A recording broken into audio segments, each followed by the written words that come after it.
Hello everybody, my name is Stitchy Proxy. Sorry for not uploading for a while, just dealing with a lot of personal stuff and everything down to a T. But I'm going to be getting back to one of my stories. And I hope you enjoy this one. It's a treat for all of you. But I will see you all very soon. Hello. I'm sorry for everybody here, but I don't know how to explain or what's going on. It's really weird.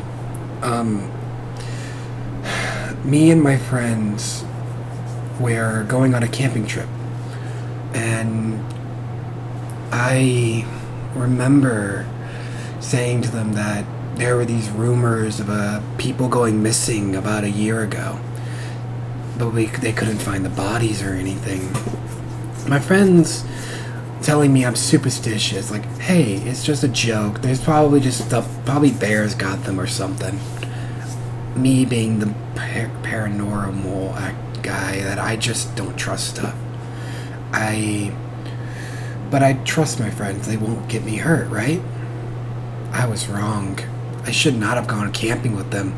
I really should not have gone camping with them. Well, today is the day we're going camping. It is about 5 p.m. in the afternoon, where my friend Kyle and Ledger are gonna come pick me up. We are gonna go to some remote area that they have as a cabin out near the woods where we live. I normally don't do this kind of stuff. I'm the type of guy that usually stays at home, play video games, that kind of stuff, like a normal person. But I don't know. Something told me I should have not gone, but I wanted to be with my friends. Well, the night sounded normal. We went out, had a good time. We drove for like 4 hours, because it was like 9 p.m. when we fucking got to the campsite. It was this old raggedy cabin, and we did bring some charger batteries and stuff for our phones if we needed to use them. And when we opened the cabin, it was really run down, very old and very weird. It wasn't like a normal cabin you would see like at a lodge or something.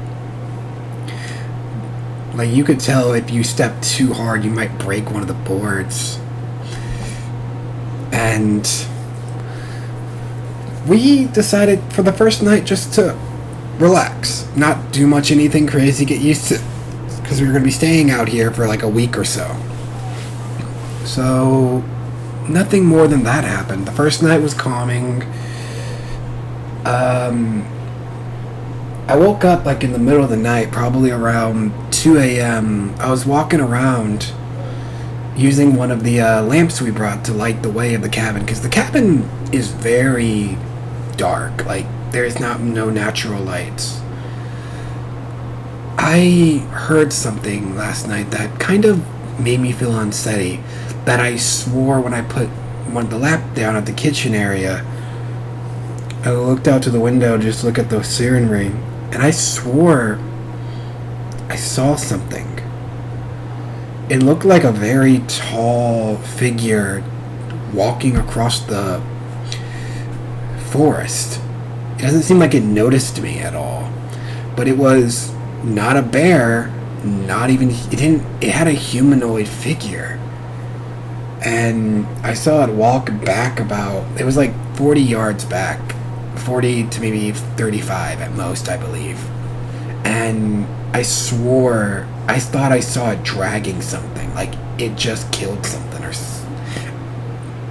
So me thinking I might be just tired. So I got me a snack, went back to bed. Next morning, I went to go talk to Letcher about it.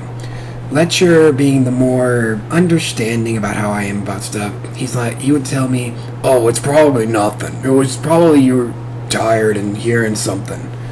You have that active imagination. You play too many of those video games, man. Like, You literally play horror games every day. I'm like, yeah, you're not wrong, but I don't know. Have you seen Kyle yet? Kyle was up before I was. I haven't seen him yet at all. And it's been about 3 hours after that point. We still haven't seen Kyle. So I said, hey, Letcher, I'm going to go take a walk for a bit.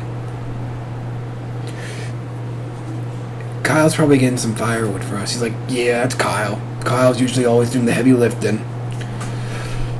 And I went for a good run. There's a lake like maybe 2 miles out from the cabin. So I went to go run there and just look out at the lake. I really should not have gone here. So, Kyle, for you guys to know, Kyle is this 6'2", very built guy. You would think he's on the college of the football team, the captain there, man. So, I knew he wasn't lost. But when I was doing my run, I didn't feel right about something. About halfway getting to the lake, I swore I saw something hanging upside down or something in the corner of my eye. And I stopped and I turned and I went to go look at what I saw because I thought it might have just been a branch. What I saw sent shivers down my spine as I see Kyle hanging upside down by what it looks like to be some kind of rope. And I checked his pulse, he's still breathing. He has a lot of cuts and stuff on him. So, what do? I do the right thing in this situation and I cut him down. But as I wake up, I'm not strong. I quickly, with all my might and fear, because this man has been my friend for years. I've known this man since high school. I've known he could take care of himself, and this is the first time I've ever seen him like this. So I carry this man at full speed, and I swore after I put him down, I noticed something staring at us, but I couldn't look back to see what it was.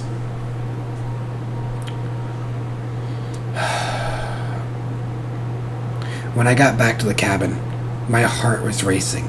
I could feel that something is off, something is not right.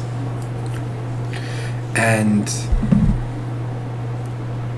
I remember when I got back in the cabin with Kyle, Letcher hears me swing the door open with my arm as I'm still holding Kyle, and I tell him, go get the bandages now. Something is out there, and help Kyle. Letcher is really good at medical, so he goes and helps Kyle. And we let Kyle rest because he's unconscious right now. Something attacked him last night, I'm guessing, when we were sleeping.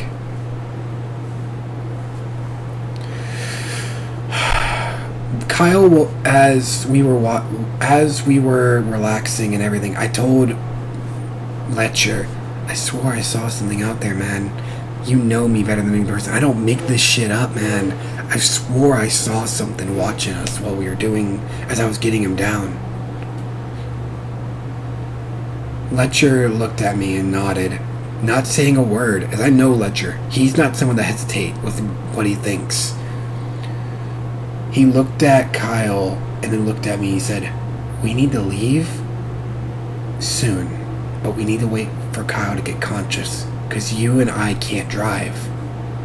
Because Kyle is the one who brought us down here. He knows how to get out. And I looked at him and nodded. We made a rule that after this point we had to make shifts, make roles to see who will be in control of watching on for the next few hours, just in case something tries to attack us again, or something goes after Kyle. So around maybe 1 a.m., Letcher and I both are still awake. We're playing cards. Kyle opens up his eyes and he looks around, immediately like feared of something. As he looks at us and he's like, what happened? I tell, what happened? I go over and I hug him immediately because I'm afraid. I found you hanging upside down from a tree like something tied you. What happened this morning? Well, I woke up about 1 to 1:30 a.m. to go cut some firewood because, we forgot to do that when we first got here. And I swore I heard a step behind me when I was going to go out to the woods. Like, I was not even like maybe 20, maybe 50, 25 feet from the cabin. And I was just cutting some firewood. I heard something stepping behind me. So I thought it was one of you two waking up. Because I know you wake up in the middle of the night a lot, man. So I thought it was you. But I got hit with something hard in the head. It didn't feel like a metal or anything. It just felt like someone hit me with a rock at most. And my stomach sank a bit when I remember what time he said it was. I woke up at 2 a.m. So by that time, when I said I saw that figure drag, I explained to Kyle what happened. Kyle's eyes widened, and you can tell that he was not okay after hearing that. So that figure I saw, something was dragging him at this about 30 minutes after I woke up and went to go look out the window. So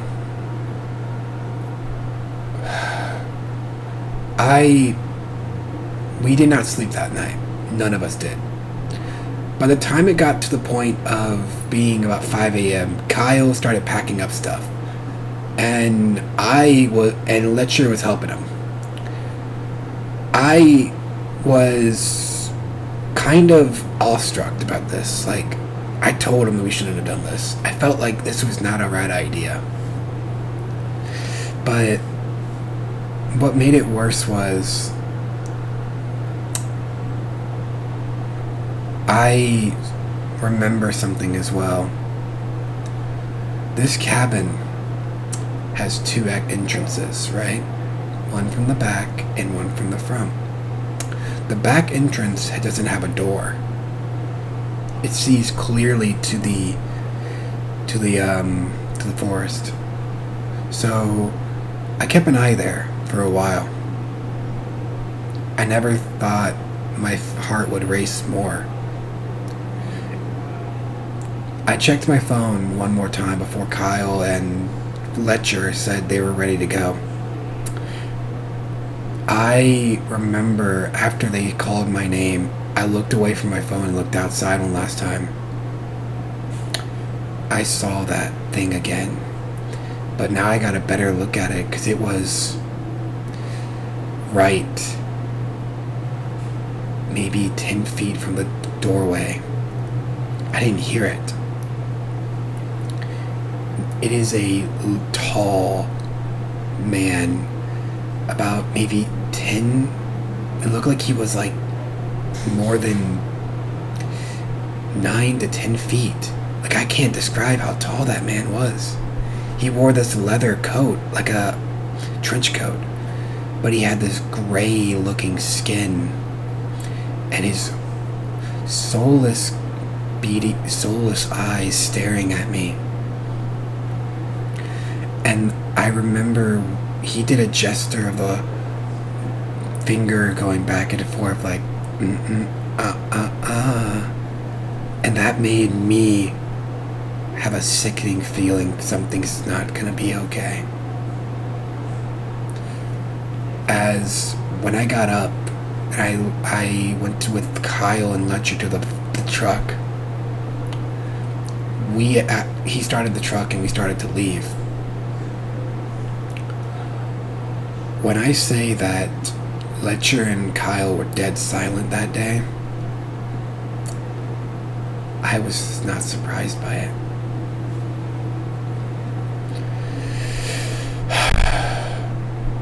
We made it out of the cabin area. And we got back. Kyle and Letcher dropped me off at home. I can't get that image out of my head of that thing to this day. So, I'll keep you updated with Kyle and Letcher, because they told me we were going to go, maybe. They want to go back out there. I don't think it's a good idea, but I'm going to go with them just to make sure they're okay. And they said they're going to bring guns and stuff. Alright.